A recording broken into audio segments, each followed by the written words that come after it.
from this morning. You tweeted, "When the looting starts, the shooting starts."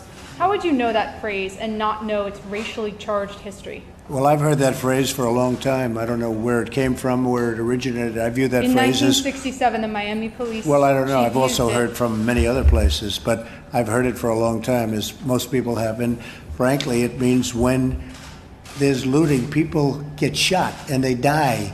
And if you look at what happened last night and the night before, you see that. It's very common. And that's the way that was meant, and that's the way I think it was supposed to be meant. But I don't know where it came from. I don't know where it originated. I wouldn't know a thing like that. But I will say it's very accurate in the sense that when you do have looting, like you had last night, people often get shot and they die, and that's not good, and we don't want that to happen. Well, I think that police brutality certainly is something that we've been hearing about, reading about, studying. I have for many years. And we all have to say, and I think most people would admit, that most of the policemen and women that I've seen have been outstanding. When you have something like this happen, you look at it and you just say, how does a thing like that happen? Because it just seems so bad to watch. But our police have been very outstanding. Our crime rates are way down right now in this country, and way down.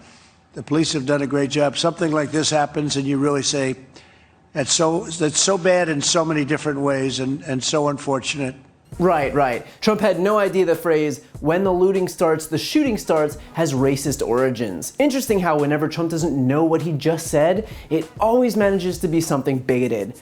Funny how that works out. If you're wondering where that phrase comes from, Trump didn't just miraculously conjure it up through his rhetorical genius. It's an infamous phrase by Miami's police chief in 1967 who led a brutal crackdown on black neighborhoods. The police chief, Walter Headley, said, quote, "We haven't had any serious problems with civil uprisings and looting because I've let the word filter down that when the looting starts, the shooting starts." Meaning that if there's civil unrest, they were going to kill them. That wasn't just an informal reality, it was the official policy. When the looting starts, the shooting starts. And so it's only fitting that Trump would use the exact same phrase as a notoriously racist police chief in the 1960s when talking about unrest now in Minneapolis in the aftermath of the death of George Floyd.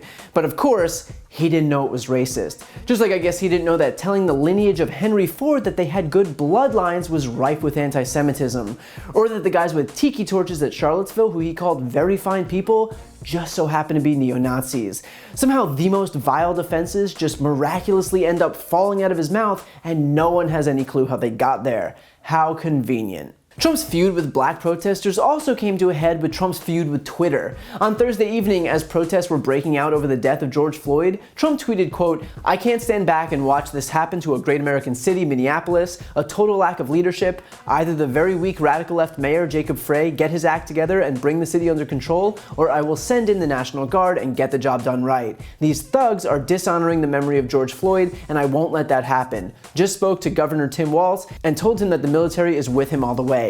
Any difficulty and we will assume control, but when the looting starts, the shooting starts. Thank you."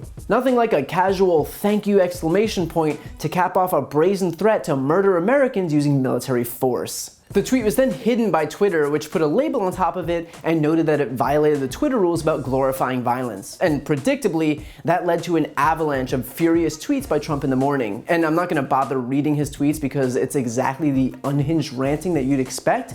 But the fact that we already knew that Trump was going to be more infuriated that his tweet glorifying the mass murder of American citizens got censored than he's ever gotten about more than 100,000 Americans needlessly dying in just the last 12 weeks sums up this presidency perfectly.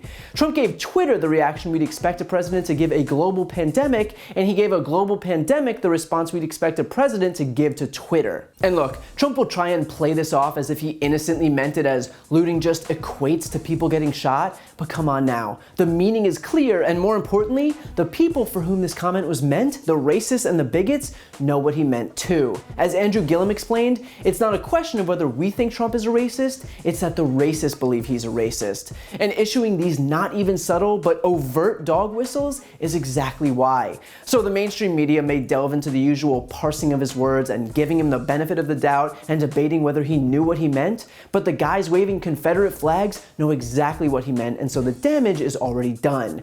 His phrase was never an accident, and any attempt by Trump to convince you that it was is him not only being racist, but a liar as well. If you like that video, please check out my brand new podcast, No Lie with Brian Tyler Cohen, where I'll cover the most important political stories of the week and interview major players in the world of politics. Available June 1st on Apple Podcasts, Spotify, or wherever you get your podcasts. Subscribe now so you don't miss an episode. See you there.